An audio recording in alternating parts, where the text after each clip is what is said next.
ஆண்டவராகிய இயேசு கிறிஸ்துவின் இனிதான நாமத்தில் நான் உங்களை வாழ்த்துகிறேன்.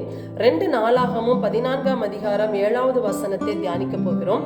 ஆஷா ராஜாவை குறித்து சொல்லப்பட்டிருக்கிறது. அவனுடைய தகப்பன் அபியா மரித்த பின்பு ஆஷா ராஜ்யத்திற்கு வருகிறார். 10 ஆண்டுகள் அமெரிக்கையா இருக்கிறது. அவன் கர்த்தரின் பார்வைக்கு நன்மையும் செம்மையும் ஆனதை செய்தான் என்று சொல்லி நம்ம பார்க்கிறோம். அப்ப தேசத்துல காணப்பட்ட விக்கிரக ஆராதனை, விக்கிரக சிலைகள், அந்த பலிபீடங்கள், விக்கிரக தோப்புகள் எல்லாத்தையும் தகர்த்து சுத்திகரித்து யூதாவெங்கும் சொல்லுகிறான், நீங்க எல்லாம் ஆண்டவரை தேட வேண்டும், ஆண்டவர்கிட்ட வரணும், நீங்கள் ஆண்டவருடைய கட்டளைகள் எல்லாம் கை கொண்டு நடக்கணும், நியாய பிரமாணங்களை கை கொண்டு நடக்க வேண்டும் என்று சொல்லி எல்லா யூதாவில் இருக்கிற எல்லாருக்கும் கற்பித்து இந்த ஆஷா ராஜா என்ன செய்கிறார், பட்டணங்களை எல்லாம் கட்டி 7வது வசனம் சொல்லுகிறது, அலங்கங்களை கட்டினான், கோபுரங்களை கட்டி வாசல்களை உண்டு பண்ணி தாழ்பால்களை போட்டு பலப்படுத்துவோமாக என்று சொல்லி ஜனங்களை அவன் செய்ய வைத்தான்.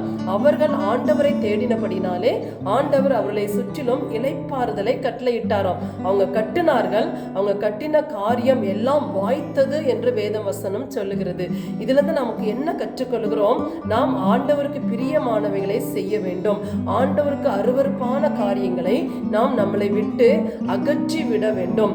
நாம் கர்த்தருக்குள் கட்டப்பட்டவர்களாக, அவருக்குள் வேர் கொண்டவர்களாக இருக்க வேண்டும். அந்த 7வது வசனத்துல பார்க்கிறோம், அவன் அலங்கங்களை கட்டினான். இந்த அலங்கம் என்பது எதை காட்டுகிறது? ஏசாயா 26:1 சொல்லுகிறது, பெலனான நகரம் நமக்கு உண்டு, ரட்சிப்பையே அதற்கு அரணும் மதிலுமாக ஏற்படுத்துவார் என்று சொல்லி. அப்போ அந்த ரட்சிப்பு தான் நமக்கு அரணாய், அதாவது மதிலாக இருக்கிறது, அலங்கமாக இருக்கிறது. இன்னைக்கு அநேகர் ரட்சிப்பை விட்டு விலகி போயிடுறாங்க, விசுவாசத்தை விட்டு விலகி போயிடுறாங்க. அந்த ரட்சிப்பு நிறைவேற நாம் பிரயாசம் எடுக்க வேண்டும்.